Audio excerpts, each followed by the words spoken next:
So hello everyone. Welcome back. We are going to be doing another dream deep dive. I woke up this morning, August 2nd, 2025, with such a vivid dream. And before I get into like the details of what happened in the dream, there is some background that is significant for you to understand because this dream is so different. I've dreamt of the place before. It's been a reoccurring dream. It's my current apartment, but of course it's a little different, right? There's certain modifications to the apartment. My real life kitchen in the dream is a huge, really long dining hall, and there's nothing in it. It looks like nobody has sat in this dining room or used this dining room for decades. It's all gray, almost like concrete or stone. The walls, the floor, everything. And there's a really long table that looks like it could sit about 50 people. And it's dusty in the room. Like nobody has sat down inside that dining hall forever.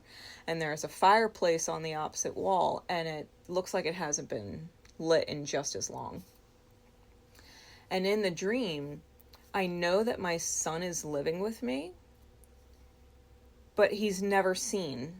I just know that he's with me, but he's always off doing something somewhere else. And I rent with this older woman.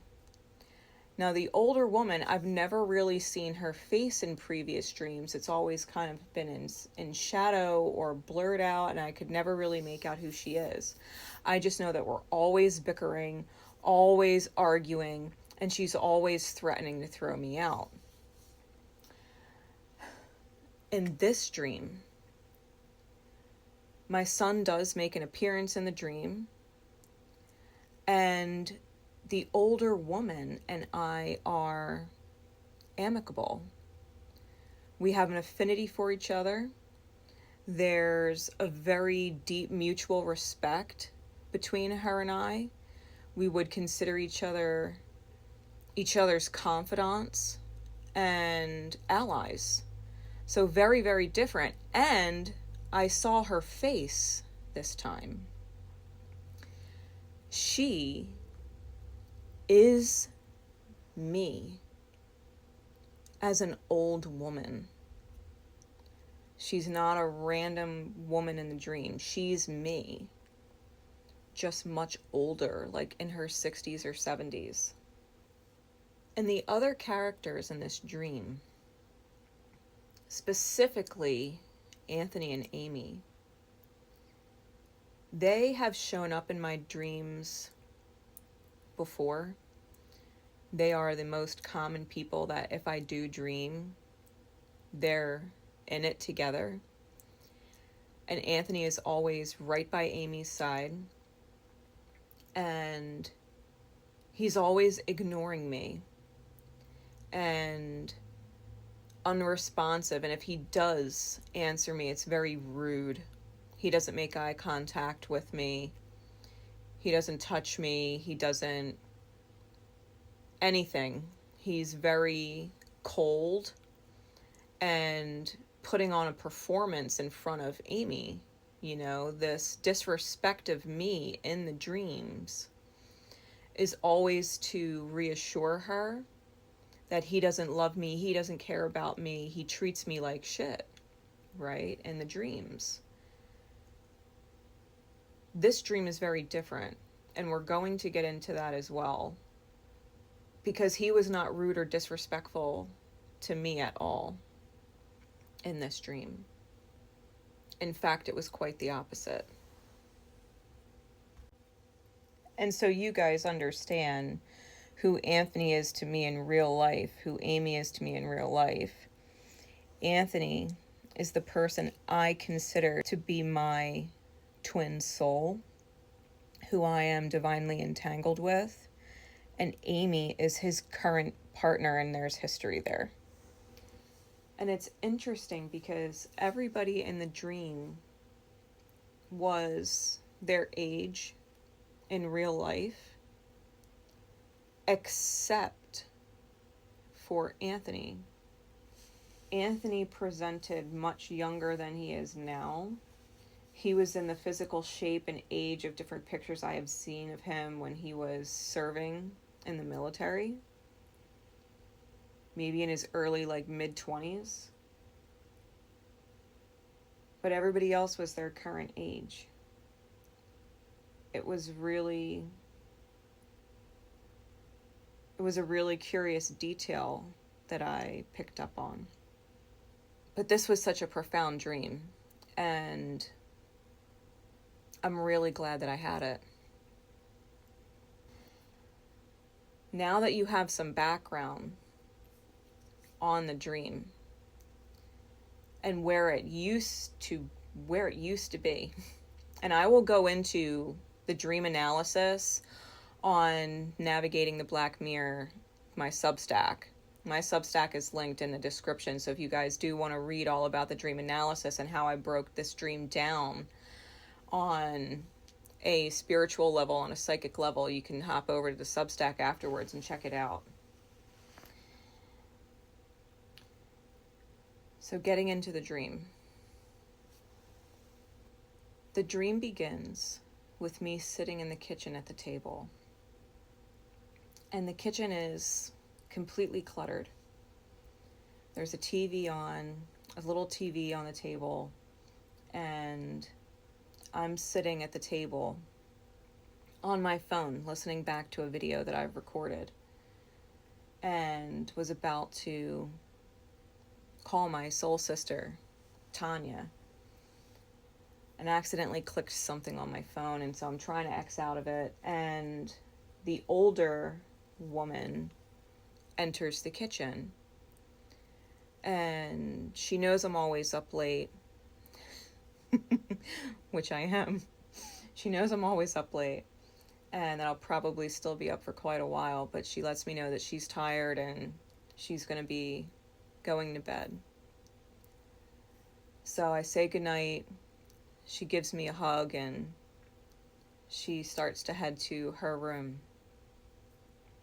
I sit back down at the table, and just as I was about to call Tanya, my front door opens. No knock, it just opens. And Anthony walks in with Amy, her friend. We're going to call her Andrea because I don't recall her name in the dream, but it sounded like Andrea.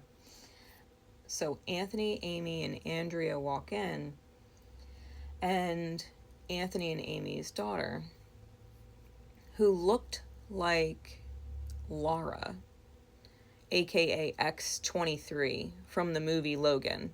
She looked just like that. The four of them walk in to my apartment, and I can hear the commotion from the kitchen because apparently Anthony didn't tell Amy where they were actually going.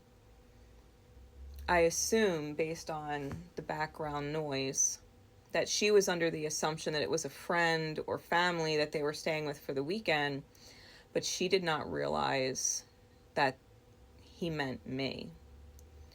So for the first 20 minutes or so in the dream, he's trying to reassure her. You could tell he loves her very deeply. He's using physical touch to calm her down. You know, he's giving her kisses, reminding her how much he loves her.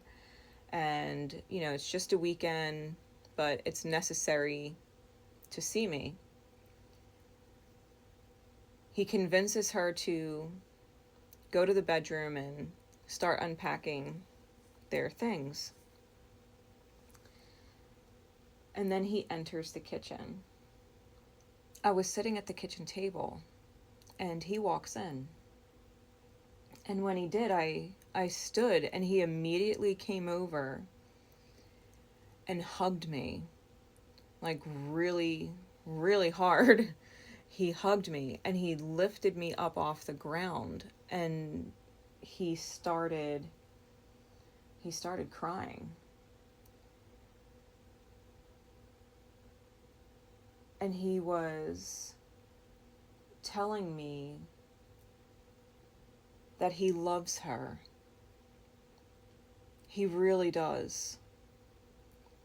But that he loves me too. And he needs me.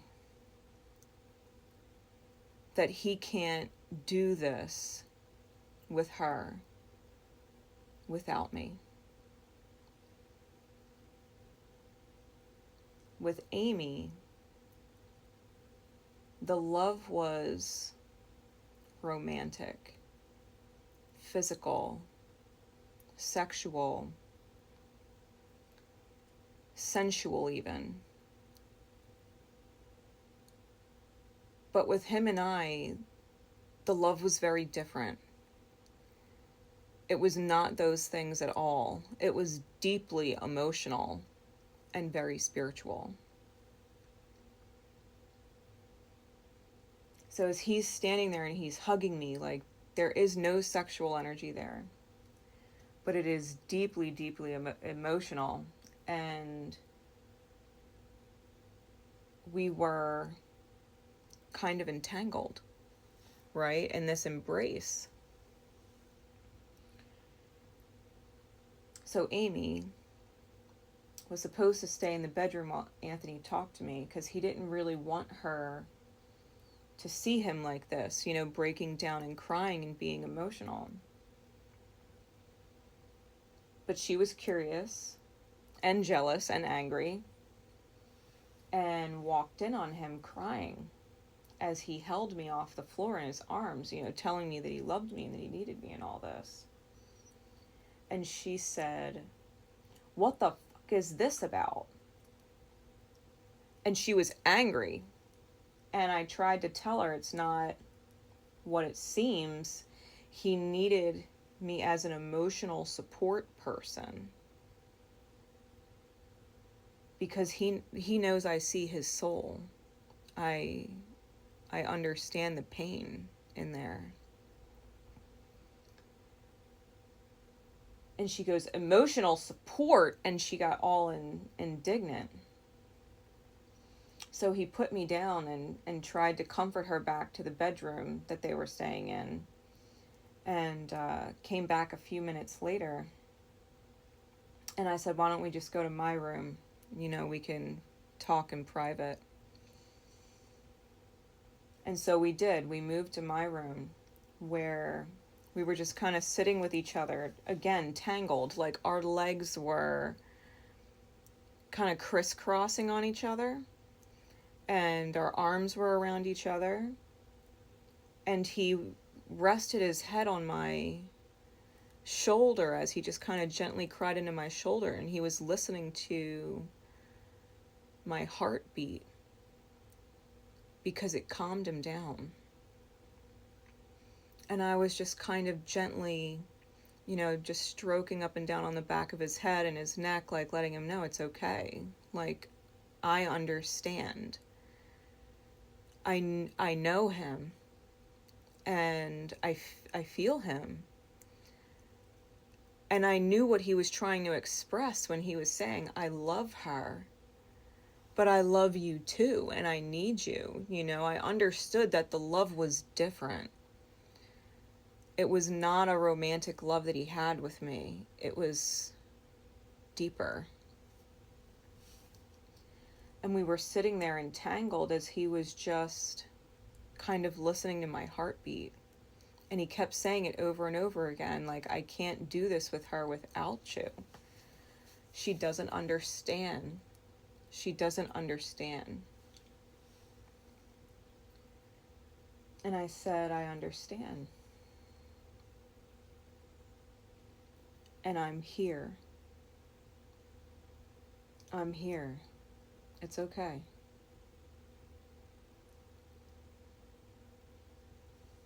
Amy walked back into the bedroom. She opened the door and walked in. And immediately she was confused over the entanglement, because him and I are sitting on the bed, like, just completely wrapped in each other, arms and legs and everything. And he was still, like crying. And she screamed at Anthony, "Why the fuck did you bring me here? Do you want her?" And he kind of ignored her as she spoke, because he was completely broken down and just kind of in this numb state, because he needed to be in a space of feeling. He really needed to be in that space of feeling and being felt. And that's not where her energy was. So he ignored her. And I tried to explain the love he has for me is not romantic. It's deeper than that. It's not like that. And she couldn't hear a word I said through her rage, and attacked Anthony and threatened to come after me if he didn't leave right now. She was like, "We're leaving right now." And so he obviously wasn't going to ignore her then, and he told her, still in tears, "Okay, we'll leave. Okay, we'll leave," as he kind of shuffled her out of my room. I'm saying, "Go get our things, have Andrea help you." And as he turned back to me, he apologized for all the chaos. And I said, "Why don't you let me go and try talking to her one more time? Maybe she'll listen if you aren't there and it's just, me and her." Because he was so upset, you know what I mean? Like, he loves her, he doesn't want her upset, but he was deeply hurt and needed me. And he didn't know what to do. He's stuck between this rock and a hard place. So I was suggesting, maybe I'll just go talk to her myself without you there. So he started heading towards their room where they had their things. And I went out the back door to catch her at the car in the driveway. Andrea was helping her load it up, and Amy started at me immediately, asking me, like, "Who the hell do you think you are?"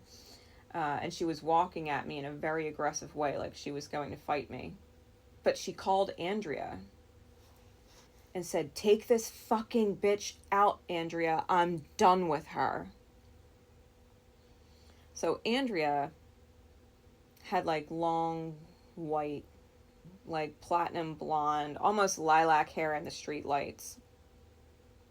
And she swung at my face, but I got her by the back of her head, like her hair, and I gripped her up facing away from me so that she couldn't hit me. And she was trying to turn her head, trying to turn her body, and she like sorta barely bit my knuckle, but I wasn't upset or in fight mode. I just reaffirmed my grip and had her under control. And I tried again to talk to Amy. I said, "Please, Amy, listen. He loves you. Please."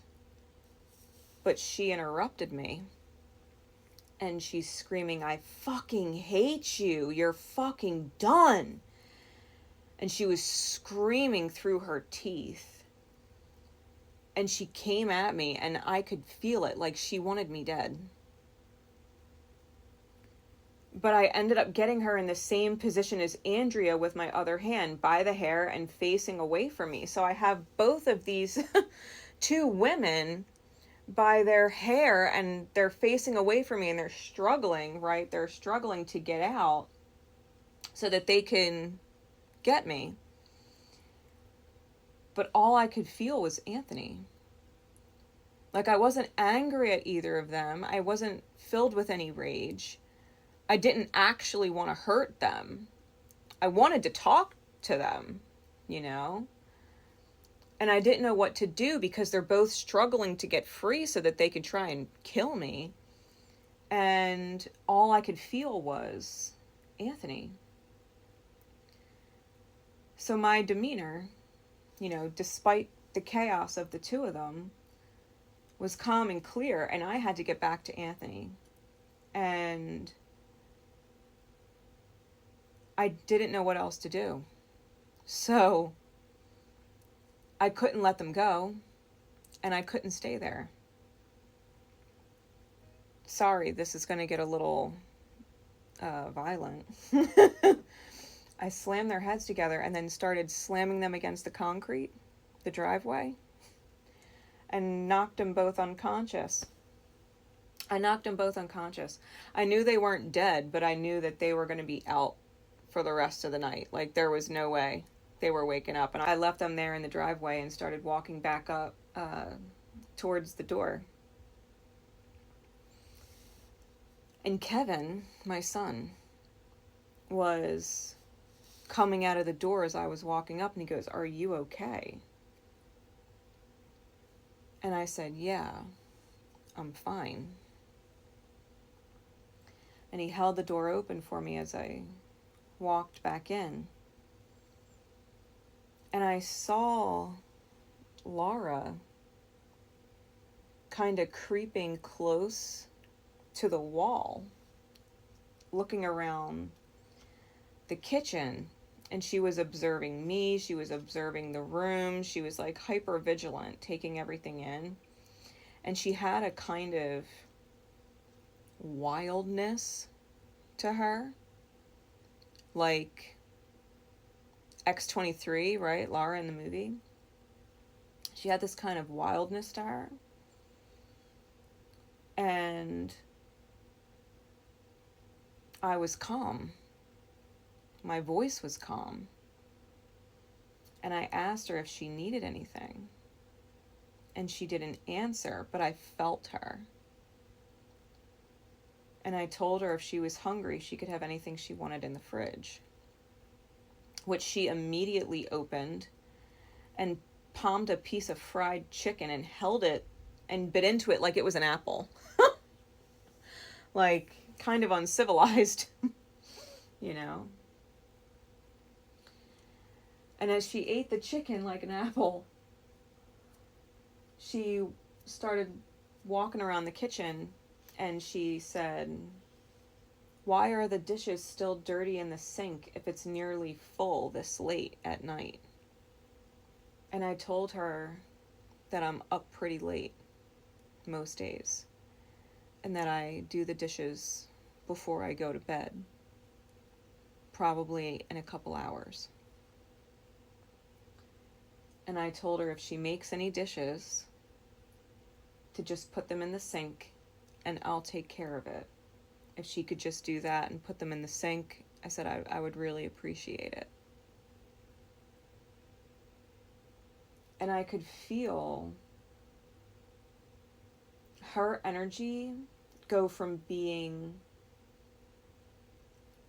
aggressive but in a defensive, I'm not sure if you're a threat way, to relaxed. She started to relax and made herself at home in the kitchen. And I said, if you can't find anything, Kevin will help you. And she said, okay. And she sat with Kevin, and they were sitting talking at the table as she ate, almost as if they had been friends forever. Like they didn't just meet for the first time, even though in the dream they did. She calmed down and she relaxed. And as I walked out of the kitchen to go back to comforting Anthony, I had to pass through the long dining hall, which was completely dark. At this point, there was no lights on or anything. And I could see the glow of the bedroom door open at the end of the hall.